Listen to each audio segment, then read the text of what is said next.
The unfortunate thing about the What's Next podcast, it is hard hitting. It'll smack you right in the face. And we're going to do exactly that today, because today we're going to reveal to you your biggest problem in business.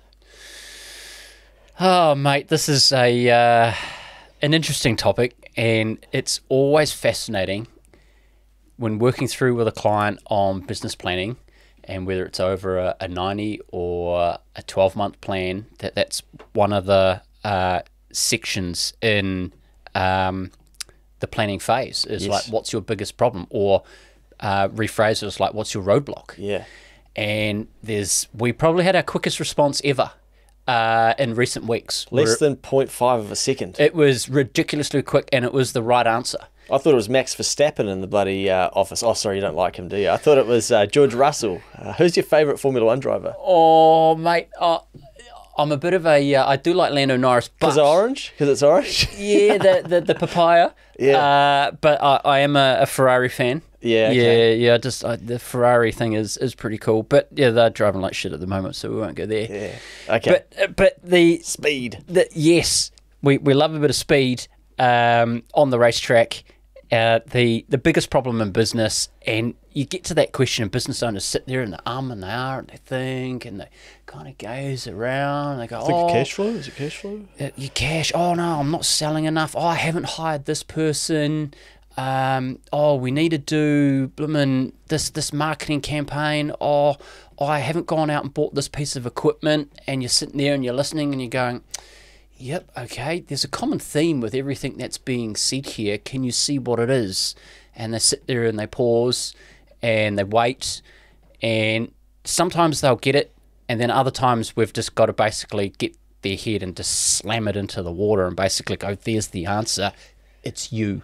Yeah, the reflection of the water, your face. You are the problem in your business. The biggest roadblock, the business owner themselves. And business owners are probably looking at this and going, listen to the subject and gone, the biggest problem in my business, and they would have gone, oh, it's cash flow. Yep. Oh, no, it's my employees. Oh, I'm not selling enough. Economy.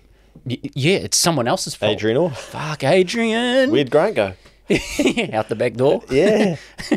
But, like, why is cash flow a problem? And it'll come back to something that you aren't doing. Yep. Why we got employee problems? Probably because you haven't dealt with a problem with one of your employees. You've just buried your head in the sand and gone, oh, this is too hard to deal with. Yeah. You know, it's a tough market, or it's a tough issue to talk about. I've got to go out and do this marketing campaign. Oh, you know, why hasn't we done this mass email out? I've never done one before. Oh, I'm a little pussy. You're the problem. You're not doing it. Yeah. Yeah. What would you say, mate, do you think, to those people who genuinely think that they're not in control of their destiny or their success in their business? I often think about this because, there are people that believe that, like everything's against them, or that, that they actually don't believe that they could create their future. Create their own success? Yeah. I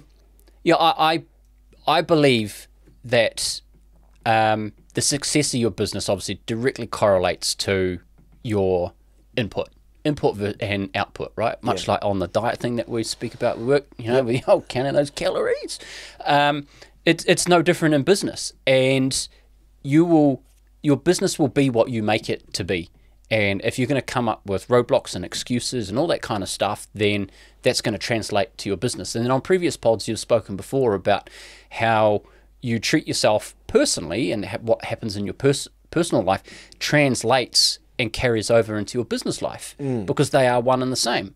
So your relationship with money and your attitude to other people translates into how you run your business. So if you've got a scarcity mindset personally, that's more than likely going to carry over to your business mindset. Yeah. And from the podcast that we've been on and done many, many times, flip that abundance thing. And yeah, it's rich for me to sit here and easily say about it. In the heat of the moment, I get it. It's very easy to go into that scarcity mindset of going, oh gee, what if this happens? What if that happens? And we've spoken before, I catch up with a lady once a month, and that stuff's openly discussed, because I'm just like, oh, gee, thinking about this, thinking about that, but what about this? And she always says to me, well, in the last 12 months, has that happened? Nice. Such a good question. And what's happened to your revenue in the last 12 months? Yeah. What have you done with your clients in the last 12 months? And I'm sitting there, I'm just going, oh, fuck, okay. But it's confronting. Yeah. And because you're kind of living on the edge, and in business, you're pushing the boundaries, and it's supposed to be uncomfortable. And I think if it's not uncomfortable, then are you really pushing the boundaries and the limits of what you're capable of as a business owner? I like it. Yeah, chasing your potential. I'm going to go back to the top because I started thinking about it, and you had a very nice answer. Oh, a nice one. Whereas I was just going to be an arsehole for a second, which I can do at times. Much like I was to the big four people on the other pod. Yeah. If you genuinely believe that you're not in control of your destiny, your success and things like that, then stop listening to this, because this is for aspirational people, so it's not going to be your thing. B, accept that you probably have a mediocre mindset and that's your life, and that's cool.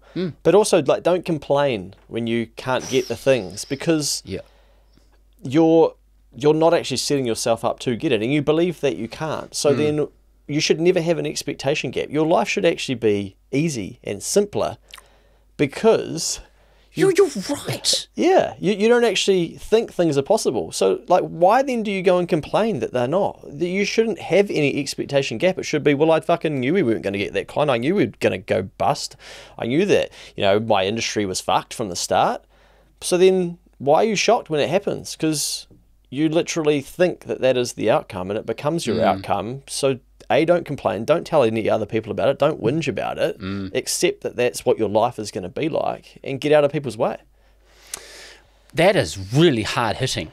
I hope they don't clip that out and create that as a reel, because I'm going to get smashed on social media. Oh, it'll be good. Bring it on. That's what we like. Real feedback from real people. Yeah, but does that make sense? Yeah, it does. And I've never thought about it that way, where, if there's no massive expectation, no willingness to push the boundaries, then just accept that everything should actually just be easy. Yeah, your life should be better than people who are frustrated they can't get to their potential. Yeah. I'm frustrated I don't have a Porsche. Yeah. But I'm fucking trying to work bloody hard to get one. Yeah. It'll come. And the actions, that's right. And you believe that it's possible, right? Yeah. Yeah. So then it's just a matter of taking the action and getting there. Yeah.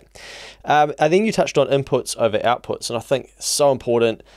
And it ties into, okay, if you think that your economy is going to tank and all those sorts of things, what are you consuming, or what are you putting into yourself, whether it's eyes, ears, or mouth, to then create your output? And I think we're lucky, mate, is that we often get to see two different clients, but in the same industry. And so one will tell us, oh, it's all, it's all down and it's all quiet. And then the other's like, yeah, we saw that, we've pivoted over here, and we're doing a bit of this now. Yeah, and they're charging, I'm thinking about hiring. The other one's thinking about letting someone go. And we're sitting there thinking, those conversations, what the fuck? They directly conflict with each other. But what it allows us to do is not actually take a side, because we're like, oh, well, they're doing that over there in the same industry, but you're doing that. And you can see very quickly that, oh yeah, that person's making shit happen. That person's waiting for shit to happen. Ooh. There it is. Wow. And that's where we become the roadblock, right? Because we consume the wrong stuff, so then our inputs are wrong, so then our outputs become wrong. Whereas if we're then over there where we're on the right path and we believe, and then we're feeding ourselves with inputs, then we're looking, okay, if things are slowing down, then maybe I should do some of that. I went and spoke to a business owner who's in this industry, and they told me that last time the economy slowed down, that work would be an uptick. So we've positioned ourselves to do some of that. Now we need to hire, but we're keeping an eye on our costs, all those sorts of things. Everything becomes internal and input based and under their control, rather than just waiting for it to happen and being external. It just makes me think, how hungry are you for the right inputs? Yeah. Because we've all got the same time in the day for various inputs, but is it a matter of just binning a little bit of Love Island and replacing it with something else? Nice. Or sitting on the couch in the old scroll hole. Shout out to you-know-who. Oh, half the watchers? And instead of going on the scroll hole, replace that with YouTube and listening or watching some videos on something that's going to help you in your business. Yeah. The other thing I'd touch on at this point, when at the beginning of the pod, saying about all the challenges that a business owners were faced with around employees, cash flow, making decisions, getting into marketing and that kind of stuff, you probably sit there and go, well, I don't know how to do that. I don't have the skill set.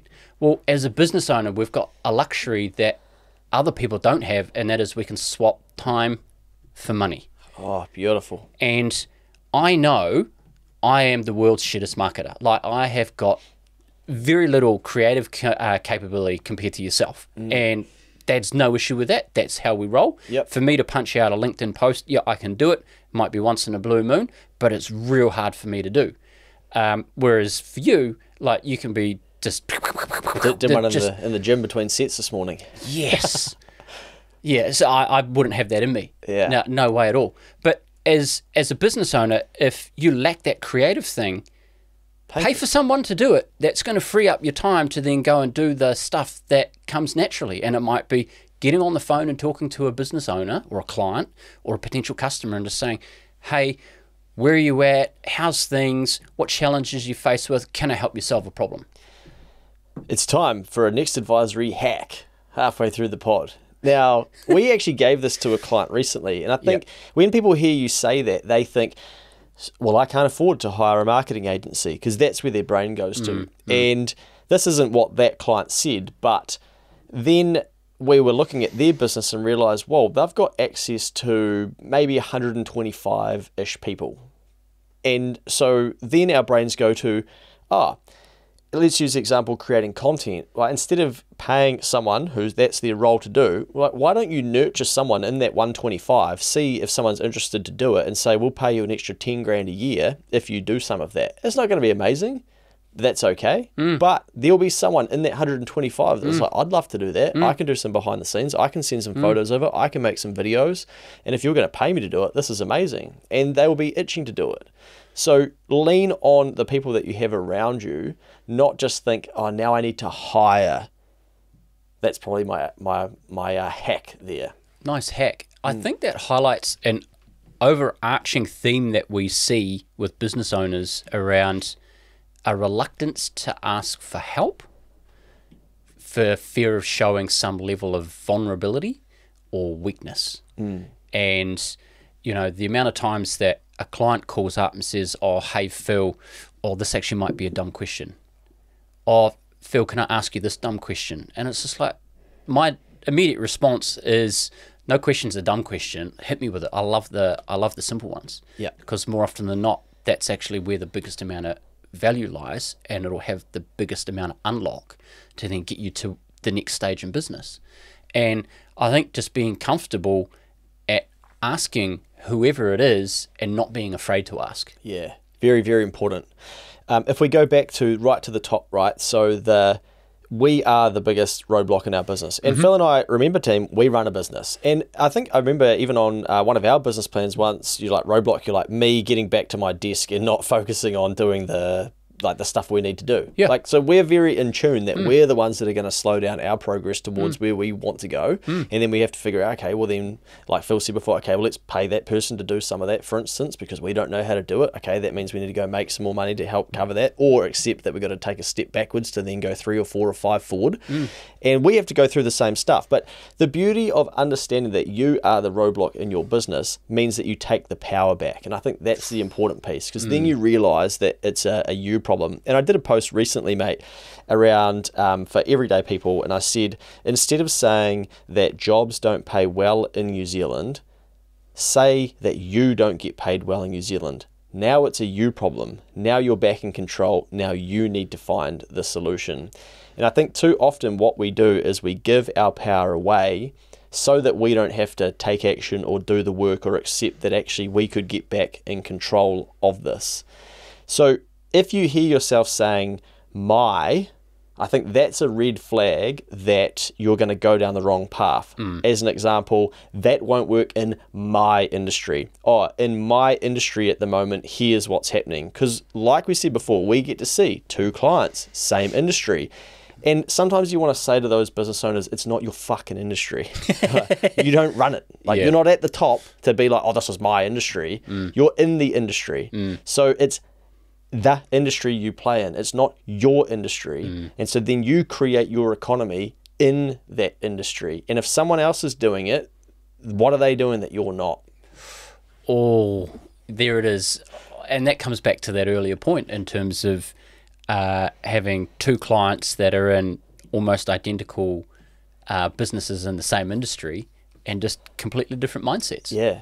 Yeah. And there's like, that could be your revelation from this pod of like, okay, I'm not getting what I want, but I've seen other business owners who are in my industry. You know what? I might see if I can catch up for lunch. I might figure out from them, like, what am I missing? And sit down with them and say, like, this is how I see everything at the moment in my industry. Tell me outright, just give it to me. You know, am I the problem here? Like, what are you seeing?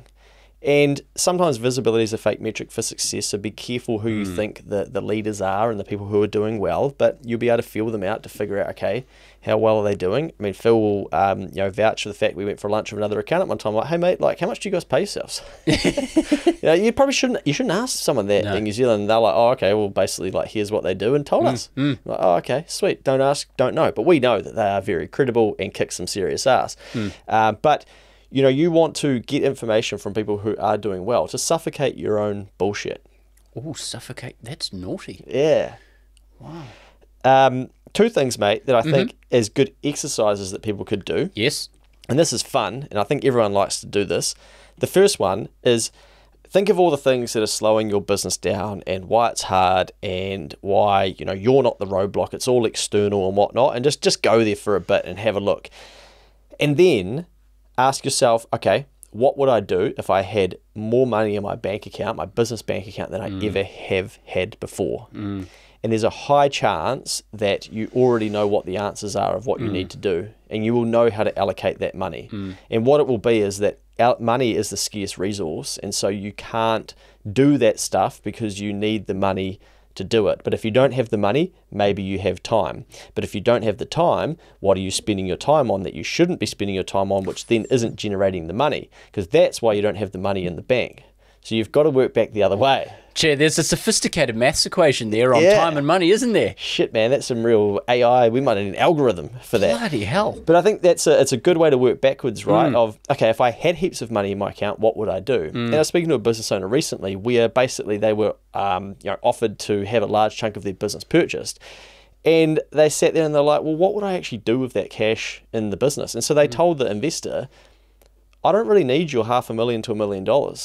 And they're like, oh, okay. Because I just don't know what I'll do with it. I just need to keep going on this journey and we'll be fine. So, and then this business will be worth more and I'll be able to sell it for more. So taking 500 or $1 million now isn't really what I need. I don't need heaps of capital. But a lot of business owners do need capital, but actually do that thought experiment of, okay, what would I do in my business if there was more money sitting there? And it might be, I would accept the PG and I would bin employee X that's bringing down the productivity and and creating a toxic environment. It could be would be getting capital. It could be would be paying down debt. You probably know what you need to do, but money is probably one of the things that's stopping you. I think just listening to that, I'd go up another level, and knowing what to do with that money would come from a frustration. And that frustration would come from a lack of an idea of actually where you want to go. There's so many business owners out there that are just going in the day-to-day and going, oh, yeah, we'll turn up for work, we'll do this. Shit, this is actually working. And they start off, and then the next minute you're 5 years down the track, and it's like, oh, yeah, I've got a business here. And then actually, well, where am I going and what am I doing? And you get frustrated because things aren't working and there's stress and there's all the stuff that you've created around you because you've just carried on doing what you think is the right thing rather than sitting back and going, actually, what is it that I do want? Yeah. And then once you're clear on what it is that you do want, make decisions that align with that. I saw this really cool thing last week, mate, and I've never really seen it articulated, and I need to go back and like re-watch it to learn it better. But basically what the person was saying is that for most of us, we have an amount of money that we want to make, and that's the goal. And then we get there, if we get there, or we get to a level of money where we realize that life isn't too much different than having that amount of money. But then what we do is we go, okay, well, I've achieved that and I've got that level of money. Then your goal basically becomes, well, I need to make more money than last year, because it just becomes your default goal. And then that's what you just keep doing basically the next year, the year after. And when it's not, then you're like, oh, fuck, man, bad year, man. But you're making more than your original goal of what you wanted to make. Yep. And basically, you can't see that anymore because your goal has actually become more. And actually stopping and doing what you said of like, hang on, what do I actually want here? Or what do I want my life to look like? Or what am I actually trying to achieve in this is a lot healthier and more important. And you can do that yourself, but I would think as a business owner to do that in isolation or to do it with your partner, like if you normally, the majority of small businesses are husband and wife or husband and husband, you know, whatever the case may be, that there's two people involved, and to sit down and have a really honest conversation and push the boundaries and really challenge yourself and go, right, what are we actually capable of achieving? I think it's quite hard because people by default just play it safe. Met with a client earlier this week, looked at their last year, looked at their forecast budget for the current year, and it's just outright said to them, based on how you guys have tracked in the past, this year's budget, you've been pussies. Yeah. You're not pushing yourself hard enough. You're capable of more. Yeah. Like, why are you undercooking and aiming for a target that you know you will meet? And that's where somebody who's independent of your business but still understands you, but has got the ability to be able to challenge you in the right way and ask the difficult questions to then get you thinking, there's a lot of value in that. Yeah. And then that will show you, gee, this is actually what is capable in business, and these are the things that I can play with that I didn't know I could play with to be able to go off and achieve what it is I want to achieve. Yeah, that's a goodie, mate. And I think that's probably part of it is the Kiwi psyche and mindset, right? Where we don't set our sights too high because firstly, there's not heaps of people to role model. And often a lot of them that do really well are quiet-ish. And then the ones that do well and that are public, they get smacked down. So then you're like, oh, I don't know if I want to do that as well. And so then we just go, right, well, let's just set some goals that are just above average. But this is an aspirational podcast, and that's who we like working with. It's aspirational people. So when they set mediocre and average goals, we're like, why, when you're not an average person, why are you setting average goals? Yes, there it is. But we should all be challenging ourselves that, you know, when people compare themselves to average, I'm like, have some fun with that, have some fun with them, and then smack, you're not fucking average, so why does it matter? You go out, seek the 1% data. Am I in that? Oh, what are they doing? And then you start chasing that. And, you know, we go back to our first year in business, mate. I think someone destroyed us in the comments, you know, 1%. Oh, I remember that, yeah. That can't be a value. That shouldn't be a way to think about things. You know, you're, I can't remember what they called us, but there would have been some label and whatnot. And they just don't get that way of living. But that's just classic New Zealand, right? Don't go online and tell people to chase the 1%. Who do you think you are? You know, we're like, well, there's a lot of risk involved in business, and so you probably want to aim high, and then you might, you know, achieve some of the things you want to achieve, but they'll be more than just average because it's not who you are. And speaking of that risk, provided you persevere and carry on with it, the reward on the other side is definitely worth it. Yeah. So if you can get over that problem of being you and come up with the solutions and carry on, it will be worth it on the other side. Well, speaking of solutions, mate, and reminding the people that they have them, here is my second exercise. And we actually put a client in the deep end with this the other day and played with this, and it was very evident that it worked. And so we were mapping out a 5-year goal, and it's probably a 10-year goal at the moment for them, but they want to achieve it in 5. And so we're exploring that. And then we just stopped and said, okay, if you want to achieve all of this and we gave you 25 years to do it, could you do it? And they're like, yeah. I'm like, sweet. What would you do? And then wrote down, there was only 4 things that they knew that they had to do to get to the 5-year goal, the 10-year goal, and if they could allocate themselves 25 years, but they knew what they needed to do. So I think it's a good thought exercise to go through of if you actually know where you want to go and what you want to achieve, okay, if you had 25 years to do it, or even 10 years, does your brain know what you need to do? And a lot of people that we speak to, they actually do know what they need to do. So it's not the what is it, it's the can I, back to me being the roadblock, can I do what I know I need to do? Yeah. So that could be something fun for people to do, especially in a contracting and tough economy when people are getting into that trap of taking the wrong inputs, thinking things aren't possible and I'll have to wait and wait till the recession's over and until Grant comes back into power and prints some more money for everyone with Adrian and hand it out. So you've got to create your own environment and your own economy, but it has to be you doing the action to get you closer to what you want to achieve. Yeah, and I think to flip it at the end, you don't have to be the problem if you're prepared to take the action. Yeah, love it. Righto, people, there we go. The smack in the face you might have needed. You are the biggest problem in your business, and that's okay. Now that you're more in control of it, take the power back and go and do exactly what it is you need to do.